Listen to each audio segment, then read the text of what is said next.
জয়েদ রহমতুল্লাহি আলাইহি বলেন, মালিক আল্লাহর ঘর কাবা শরীফ যাই আপনি তোয়াফ করবেন, এটা বহুত বড় সৌভাগ্যের ব্যাপার।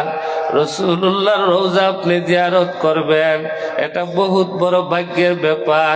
কিন্তু আমি গোলাম মানুষ, আমারও তো মন চায় রাসূলুল্লাহর রওজা জিয়ারতের।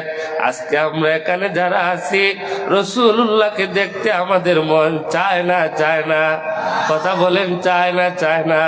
যারা আমরা এখানে আছি, রাসূলুল্লাহকে দেখতে আমাদের সবার মন চায়, কিন্তু আমাদের খুশকিসমত আল্লাহ রাসূলুল্লাহর বংশের মানুষকে আমাদেরকে মিলাইয়া দিয়েছেন। একটু পরে উনার চেহারা আমরা দেখব। মালিক যখন গোলাম জয়েদকে বলল, জয়েদ আগামীকাল আমি চলে যাব নবীর দেশে, আমার বাড়ি দেখে রাখার মতো কোনো মানুষ নাই, তুমি আমার একমাত্র গোলাম, আমার বাড়ির সম্পূর্ণ দায়িত্ব তোমার কাছে আমি সমঝিয়ে যাব, তুমি আমার বাড়ির সম্পূর্ণ সবকিছু দেখে রাখবা, তুমি আমার দায়িত্বটা গ্রহণ করো। গোলাম মানুষ জয়েদ, তাকে কেউ পছন্দ করে না। কেন? চেহারা তার কালো, কালো মানুষকে কিন্তু সবাই ভালোবাসে না। ঠিক কি ঠিক না? কথা বলেন না, এখানে ঠিক না? কালো মানুষকে সবাই ভালো পায় না, কালো মানুষকে সবাই পছন্দ করে না। আবার চেহারার মধ্যেও রং নাই, আবার চেহারার কোয়ালিটিও সুন্দর না, চেহারাও দেখতে মানায় না। জয়েদ রহমতুল্লাহি আলাইহি বললেন, মালিক আল্লাহর ঘর কাবা শরীফ আপনি তোয়াফ করবেন, রাসূলুল্লাহর রওজা আপনি জিয়ারত করবেন, আমারও তো মন চায় যাইতে, আপনি কি আমার সাথে নিবেন না? আপনি কি আমার সাথে নিয়ে যাবেন না? মালিক বলে, জয়েদ হজে যাইতে হইলে আগে ভিসা লাগে, পাসপোর্ট লাগে, কত কাগজপত্র ঠিক করতে হয়, এই মুহূর্তে তো তোমারে নেওয়া সম্ভব না। অতএব আল্লাহ যদি বাঁচিয়ে রাখে তোমাকে আমি আগামী বছর পাঠাবো।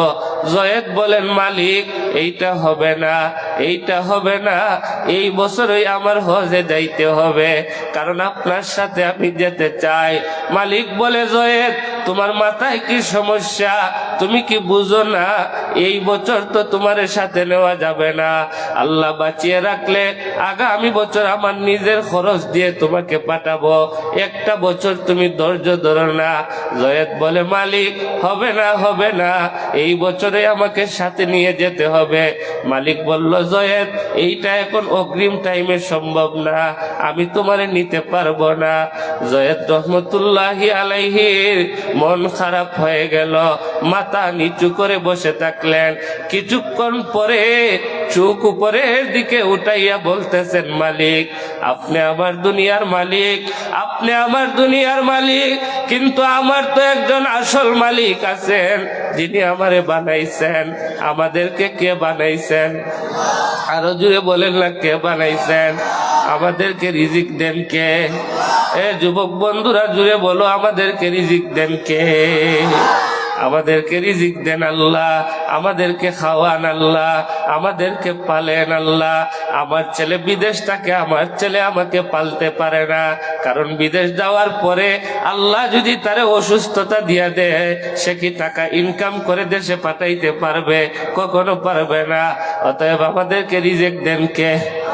আরো জোরে বলেন, কে? আল্লাহ আমাদেরকে রিজিক দেন। আল্লাহ বলতে ভালো লাগে না? লাগে না?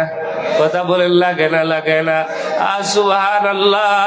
আল্লাহ ওয়ালারা যখন আল্লাহ বলে ডাক দেয়, তাদের জিহ্বার মধ্যে এত মজা লাগে। দুনিয়ার কোনো মানুষ যদি এই মজার তত্ত্ব জানতো, তাইলে এই মজা কেড়ে নেওয়ার জন্য যুদ্ধে লিপ্ত হতো। আল্লাহ ওয়ালারা যখন আল্লাহ বলে ডাক দেয়, তাদের অন্তরে এমন একটা মজা লাগে, অন্তরে এমন একটা স্বাদ লাগে, অন্তরে এমন একটা তৃপ্তি লাগে।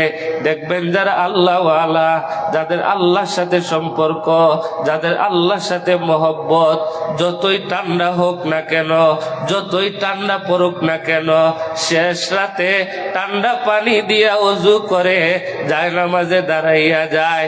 ঠিক কি ঠিক না? আল্লাহ ওয়ালারা শেষ রাতে ঘুমায় না, আল্লাহ আল্লাহওয়ালারা শেষ রাতে ঘুমায় না। দুনিয়ার সমস্ত মানুষ ঘুমাইতে পারে যাদের আল্লাহর সাথে মহব্বত আছে, যারা আল্লাহওয়ালা, যারা বুজুর্গ, তারা শেষ রাতে ঘুমায় না। ঠান্ডা পানি দিয়া ওযু করে, যায় নামাজে দাঁড়াইয়া যায় আর মালিকের সাথে কথা বলে। মালিকের সাথে কথা বলা আল্লাহওয়ালাদের কাছে যে কত মজা লাগে আপনারা বুঝবেন না। যারা শেষ রাতে দাঁড়ায় তারাই বুঝে। কথা বলেন ঠিক না বেঠিক? শেষ রাতে দাঁড়াইছেন একদিন, দাঁড়াইয়া দেখেন কেমন একটা মজা লাগে। যদি মজা পাইয়া যান, আল্লাহর কসম কখনো আপনার তাহাজ্জুদ কাজা হবে না। দাঁড়াইয়া দেখেন। মুহতারাম হাজিরিন, লক্ষ্য করে কথাটা শুনেন। শুনতেন নি আপনারা? কারা কারা শুনতেন হাত উঠান। কারা কারা শুনতেন? আল্লাহ কবুল করো, হাত নামান। লক্ষ্য করে কথাটা শুনেন। জয়েদ রহমতুল্লাহি আলাইহি মালিককে বলতেছেন, মালিক এই বছর আমাকে নিতে হবে। মালিক বলে, জয়েদ তুমি কি বুঝো না, এই বছর তো তোমাকে নেওয়া সম্ভব না। আল্লাহ বাঁচিয়ে রাখলে আগামী বছর আমার নিজের খরচ সহকারে তোমাকে পাঠাবো। জয়েদ বলে, মালিক আপনি আমার দুনিয়ার মালিক, আপনি আমারে নিতে চান না। আমার তো আরেকজন মালিক আছেন, যিনি আমারে বানাইছেন, যিনি আমারে রিজিক দেন, যিনি আমার সৃষ্টিকর্তা। তিনার উপরে আমি ভরসা করলাম, তিনি আমারে নিবেন। আরো জুড়ে বলেন সুবহানাল্লাহ। আল্লাহ নিতে পারেন না? পারেন না? কথা বলেন, পারেন না? পারেন না? আল্লাহ নিতে পারেন। কোনো কিছু লাগে না, ভিসা লাগে না, পাসপোর্ট লাগে না, কোনো কিছু লাগে না। আল্লাহ নিতে পারেন। কেমনে নিতে পারেন? নুরউদ্দিন গৌহরপুরী রহমতুল্লাহি আলাইহির নাম কি আপনারা শুনছেন? গৌহরপুরী সাহেবের নাম শুনছেন না? শাইখুল আরব ওয়াল আজম সৈয়দ হুসাইন আহমদ মাদানী নাওয়ারাল্লাহু মারকাদাহুর অন্যতম খাস শিষ্য নুরউদ্দিন গৌহরপুরী রহমতুল্লাহি আলাইহি, উনি একবার গেছেন ময়মনসিংহ খাসারি এলাকায় মাহফিলে। কথা কি আপনারা বুঝতেছেন? সবাই বুঝতেছেন? উনি গেছেন ময়মনসিংহ খাসারি এলাকায় মাহফিলে। তো উনি বয়ান করছেন এশার নামাজের পরে।